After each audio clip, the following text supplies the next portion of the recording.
Welcome all. हमने the portrait of a lady की पिछली वीडियो में पढ़ा था कि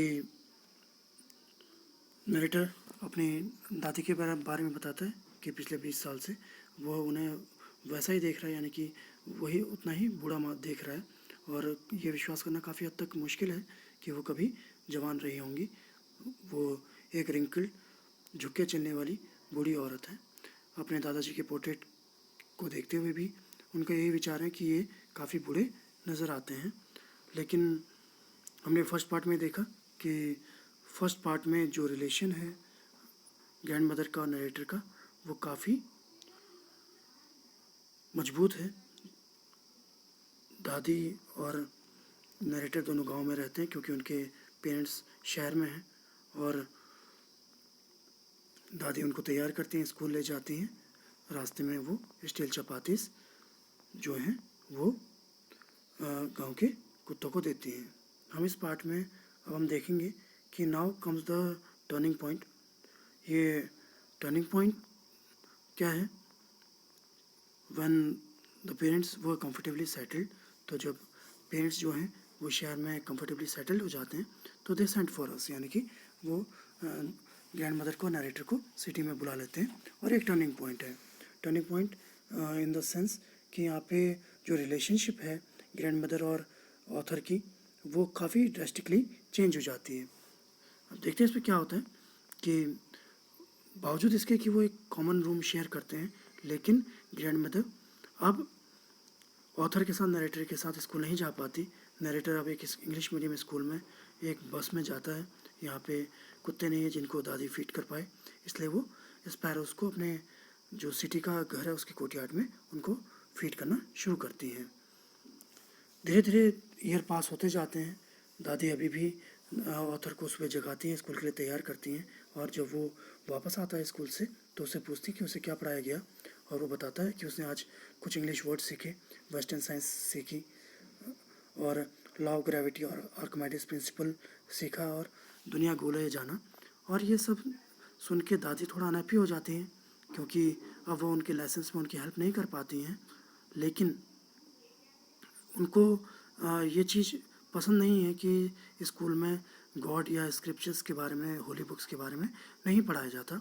और एक दिन जब नरेटर उनको बताता है कि वो आजकल म्यूज़िक के लेसन्स ले रहा है, तो इस बात से दादी काफ़ी डिस्टर्ब हो गई हैं। एक्चुअली उनका जो मानना है कि ये जो म्यूज़िक है ये एक ल्यूट का मतलब होता है इंडिसेंट एसोसिएशन है, यानी कि ये इंडिसेंट चीज़ है।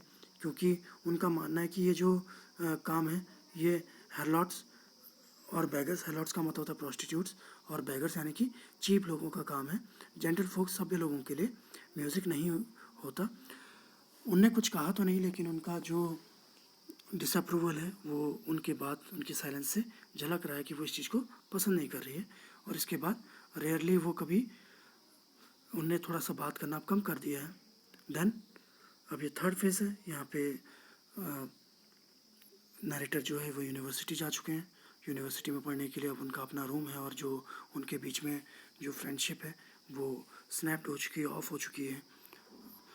यहाँ पे ग्रैंड मदर जो है वो अपना she accepted her seclusion with resignation. इसका मतलब होता है कि शी एक्सेप्टेड, उसने पैसिव सबमिशन कर दिया है, अपनी शेड्यूल्ड लाइफ यानी कि लोनली लाइफ को एक्सेप्ट कर लिया है। और अब वो लोनली, अकेले रहना शुरू कर दिया है उनने। अब वो मुश्किल से ही कभी अपना स्पिनिंग व्हील, जिसको हम चरखा कहते हैं, उसको कभी छोड़ती है। सुबह से सनराइज से लेकर सनसेट तक अपना स्पिनिंग व्हील वो चलाती हैं, और साथ में साथ प्रेयर रिसाइट करती हैं। सिर्फ आफ्टरनून में वो रिलैक्स करती हैं, जब वो स्पैरोस को फीड करती हैं अपने वरांडा पे। वो ब्रेड्स के छोटे छोटे बिट्स टुकड़ों में उनको बांट के और बर्ड्स को देती हैं, और जो बर्ड्स हैं वो उनको गैदर हो जाते हैं उनके आसपास। और एक वर्टिबल बेडलम, यहाँ पे वर्टिबल बेडलम का मतलब है they create confusion and chaos.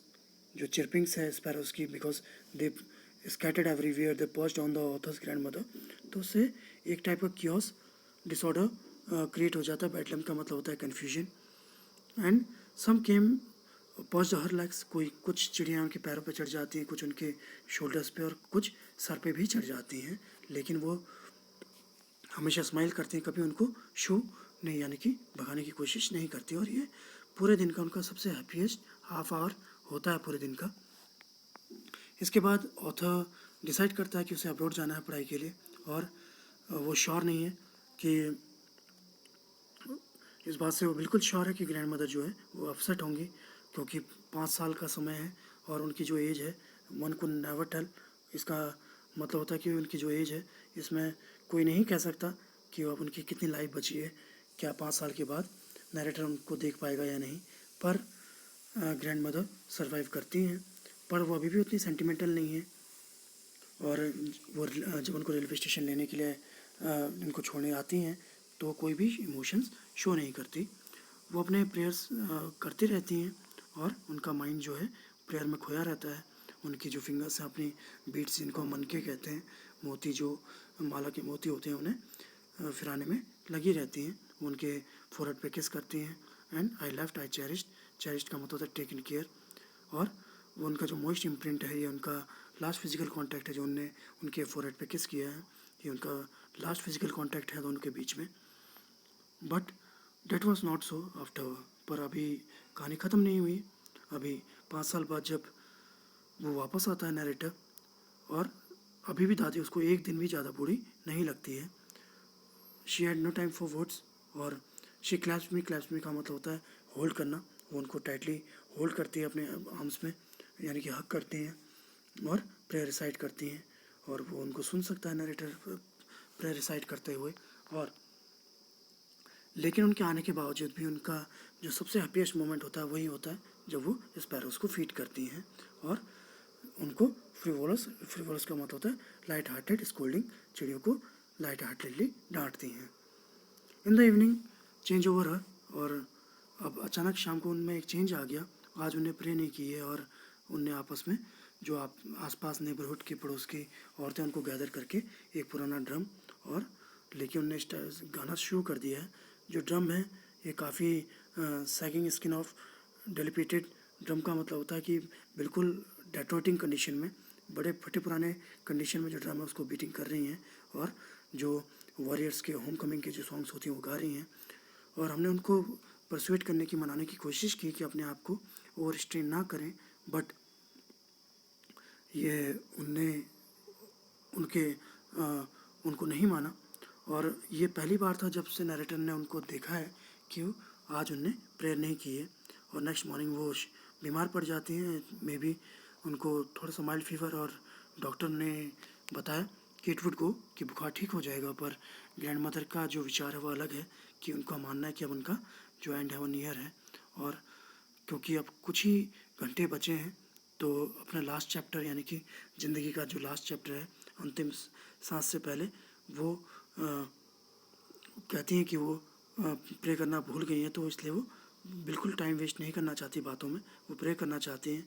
हमने प्रोटेस्ट करने की कोशिश करते हैं नरेटर की फैमिली वाले कि वो आराम करें, लेकिन वो इग्नोर करती हैं और पीसफुली बेड में लेट के प्रे करती हैं। और इससे पहले कि हम सस्पेक्ट कर पाते, उनके होंठ जो हैं वो बंद हो चुके हैं, उनके जो हाथ से रोजरी गिर चुकी है, और एक पीसफुल पैलोर, पैलोर का मतलब होता है येलोइश कलर, उनके चेहरे पे अब फैल चुका है। नाउ शी वॉज डेड, अब वो उनकी डेथ हो चुकी है। और एज द कस्टम, जैसा कि रिवाज है कि उनको ग्राउंड पे लिटा दिया जाता है। एक रेड श्राउड, श्राउड का मतलब होता है कफन, तो उनके ऊपर एक लाल कपड़ा, लाल कफन डाल दिया जाता है। और मॉर्निंग के बाद, मॉर्निंग का मतलब होता है शोक, शोक मनाने के बाद हम जो नरेटर की फैमिली वाले हैं वो फ्यूनरल की तैयारी करते हैं। और इन द इवनिंग, और वो उनकी इवनिंग में एक क्रूड स्ट्रेचर का मतलब होता है अर्थी, जिसमें डेड बॉडी को ले जाया जाता है, वो ले जाते हैं ताकि वो क्रिमिनेट कर सकें। अब सनसेट हो रहा है और उनके पूरे जो रूम है उसमें सनलाइट पड़ रही है, पूरा वरांडा गोल्डन, क्योंकि ये डूबते हुए सनलाइट है, तो पूरा वरांडा जो है गोल्डन लाइट से भर गया है। और we stop half way in the courtyard, और नरेटर कहता है कि हम कोर्टयार्ड में, आंगन में जाके रुक जाते हैं।